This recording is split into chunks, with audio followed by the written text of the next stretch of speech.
Hello, good morning dear student. Gayatri Vidya Mandir के YouTube channel पे आपका स्वागत है। आज अपन क्लास 9 के अंदर विज्ञान विषय का अध्याय 12 ध्वनि और उसके अंदर जिस टॉपिक के बारे में बात करेंगे वो है पराध्वनि के अनुप्रयोग। पिछले लेक्चर्स के अंदर अपन ने देखा कि क्या होती है पराध्वनि। पराध्वनि के बारे में अपन जानते हैं कि यदि कोई ध्वनि स्रोत से कुछ ध्वनि ऊर्जा गति कुछ चाल से गति करते हुए कुछ अवरोध से टकराकर पुनः अपन को सुनाई देती है, उसे अपन क्या कहते हैं? पराध्वनि कहते हैं। अब पराध्वनि क्या होती है और इसके क्या उपयोग है उसके बारे में बात करें तो पराध्वनि एक तरह से उच्च आवृत्ति की तरंग होती, क्योंकि अपन ने देखा कि ध्वनि किस रूप में गति करती, एक तरंग के रूप में गति करती। तो ये पराध्वनियाँ हैं वो कैसे उच्च आवृत्ति की ध्वनि तरंग है, उच्च आवृत्ति की ध्वनि तरंग है। ये क्या करते हैं कि अवरोधकों की उपस्थिति में एक निश्चित पथ पर गमन करती है और उनसे टकराकर पुनः वापस लौटती है। इनके उपयोग के बारे में बात करें तो पहला उपयोग सामान्यतः आंतरिक भागों की सफाई करने में। आंतरिक कहाँ के भाग? जैसे कुछ ऐसे उपकरण हैं जैसे सर्पिलाकार नली है, विषम आकार के पुर्जे हैं, इलेक्ट्रॉनिक्स युक्तियाँ हैं, उनमें एक आंतरिक छोटे छोटे भागों तक पहुंचना मुश्किल है और उन भागों की सफाई करने के लिए अपन क्या करते हैं, उनको एक मार्जिन विलियम में रखते हैं और विलियम में पराध्वनिक तरंगें छोड़ी जाती है और उच्च आवृत्ति के कारण उस उपकरण के अंदर चिपकी हुई धूल या चिकनाई या गंदगी के कण अलग होकर उस विलियन के अंदर नीचे गिर जाते हैं और उस आंतरिक भाग को साफ करते हैं। ठीक है, तो पहला उपयोग आंतरिक भाग की सफाई करने के लिए काम आता है। जिन वस्तुओं के अंदर अपन उसमें हाथ नहीं पहुंच पाता है या उन भागों को साफ करना कठिन हो, उन भागों की सफाई के लिए अपन पराध्वनिक तरंगों का उपयोग किया जाता है। दूसरा है धातु के पिंडों के अंदर दरार या उच्च दोषों का पता लगाने के लिए। ठीक है, जैसे अपन बात करें कि कोई एक पिंड है, उस पिंड के अंदर कुछ दरार है या कुछ कैविटी है रह जाती है, उसका पता कैसे लगाएं? क्योंकि इन पिंडों को या फिर कोई पुल निर्माण कर रहे हैं या बड़ा भवन निर्माण कर रहे हैं, उसके अंदर कोई कैविटी ना हो या कुछ खाली जगह ना हो, दरार ना हो, उसका पता लगाने के लिए अपन पराध्वनिक तरंगों का उपयोग किया जाता है।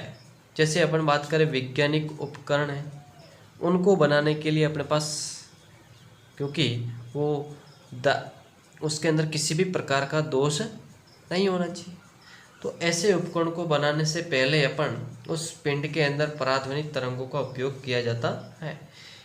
चलिए उस पर कैसे अपन क्या करते हैं, क्योंकि ये इन पिंडों के अंदर जो दरारें होगी वो अपन को बाहर से दिखाई नहीं देती, क्योंकि इन दरारें हैं वो कैसे आंतरिक भागों के अंदर होती, और उनका पता निकालने के लिए अपन क्या, पराध्वनिक तरंगे है वो उस धातु के ब्लॉक से गुजारी जाती है और इसमें सहसूचक और पराध्वनिक प्रेषक दोनों का उपयोग किया जाता है। अब जहाँ से जैसे ये यूनिफॉर्मली बना हुआ, तो यहाँ से पराध्वनिक तरंगे है इस ब्लॉक से पार हो जाएगी। यदि किसी भी प्रकार की कोई दरार है या अवरोधक है तो वहाँ से पराध्वनिक तरंगे या वो वहाँ से परावर्तित होकर पुनः आ जाएगी। तो यहाँ अपन दरार का पता ऐसे लगा सकते हैं। ठीक है, अगर यहाँ से कई तरंगे यहाँ सहसूचक के पास आ गई तो यहाँ इस भाग के अंदर किसी भी प्रकार का डिफेक्ट्स नहीं है। यदि यहाँ तरंग आई यहाँ से टकराकर वापस चलेगी, अर्थात सहसूचक पर यदि प्राप्त नहीं होती, मतलब इस भाग के अंदर यहाँ कहीं न कहीं कुछ डिफेक्ट्स है। और तो इसका सेकंड उपयोग क्या है कि किसी भी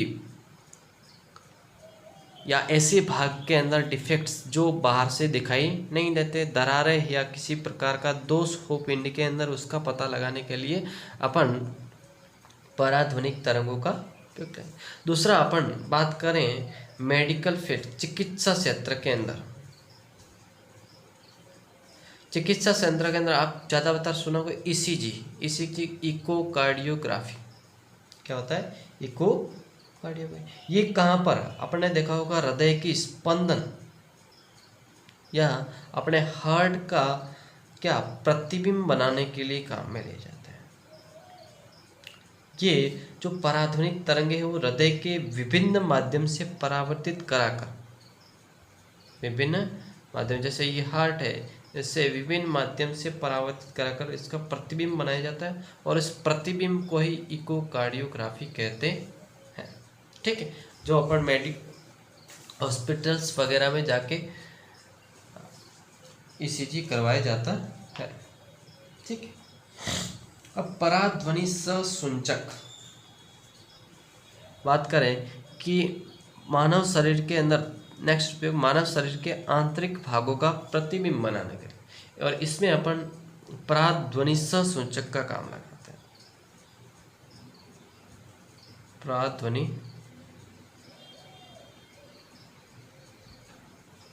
ससूचक, ये पराध्वनि ससूचक एक ऐसा यंत्र है जो पराध्वनि तरंगों का उपयोग करके मानव शरीर के अंदर आंतरिक भागों का प्रतिबिंब प्राप्त करने में काम में लिया जाता है। ठीक है, इनका कैसे, जैसे रोगी के अंगों, जैसे बात करें अपन यकृत, पित्ताशय, गर्भाशय आदि का अपन प्रतिबिंब बना सकते।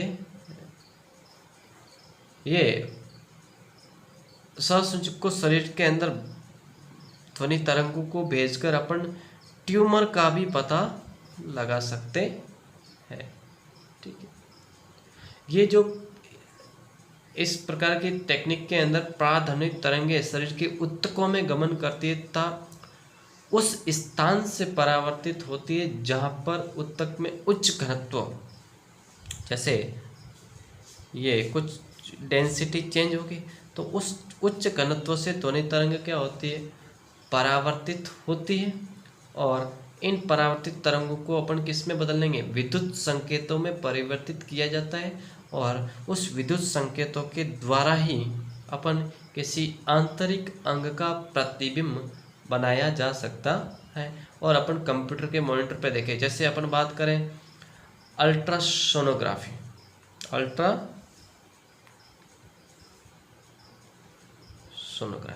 अल्ट्रासोनोग्राफी किस में पता लगाता है?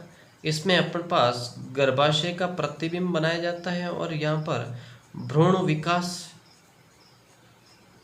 और उस भ्रूण के अंदर किसी भी प्रकार का दोष या उसकी वृद्धि की अनियमितता को पता लगाने के लिए इसका उपयोग किया जाता है। गर्भकाल के दौरान भ्रूण की जांच और उसके जन्मजात के अंदर जन्म के दौरान किसी भी प्रकार का दोष है या नहीं है, इसका पता लगाने में काम में लिया जाता है। दूसरा उपयोग इसका बात करें तो गुर्दे के अंदर या किडनी के अंदर किसी भी प्रकार की पथरी या बारीक कणों, जैसे पथरी है, उस पथरी को तोड़ने के लिए आजकल आपने सुना होगा कि बिना किसी चीर फाड़ के ऑपरेशन किया जाता है। क्योंकि क्या करते हैं, इस पथरी को अल्ट्रासाउंड्स के द्वारा बारीक कणों के अंदर तोड़ने के लिए भी इस पराध्वनिक तरंगों का उपयोग किया जाता है, ताकि ये पथरी टूटकर मूत्र मार्ग के द्वारा बाहर आ जाती। ठीक है, तो ये तो बात होगी अपने पास पराध्वनिक तरंगों के उपयोग। कैसा? एक तो आंतरिक भागों की सफाई, दूसरा धातु के पिंडों में दरार या दोष, ईसीजी, अल्ट्रासाउंड्स, आंतरिक भागों का प्रतिबिंब, पथरी, गुर्दे या किसी आंतरिक भाग का या शरीर के आंतरिक भाग का प्रतिबिंब बनाने के अंदर काम में लिया जाता है।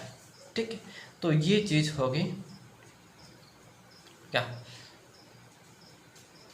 चलिए अब आगे बढ़ते हैं, अपन बात करें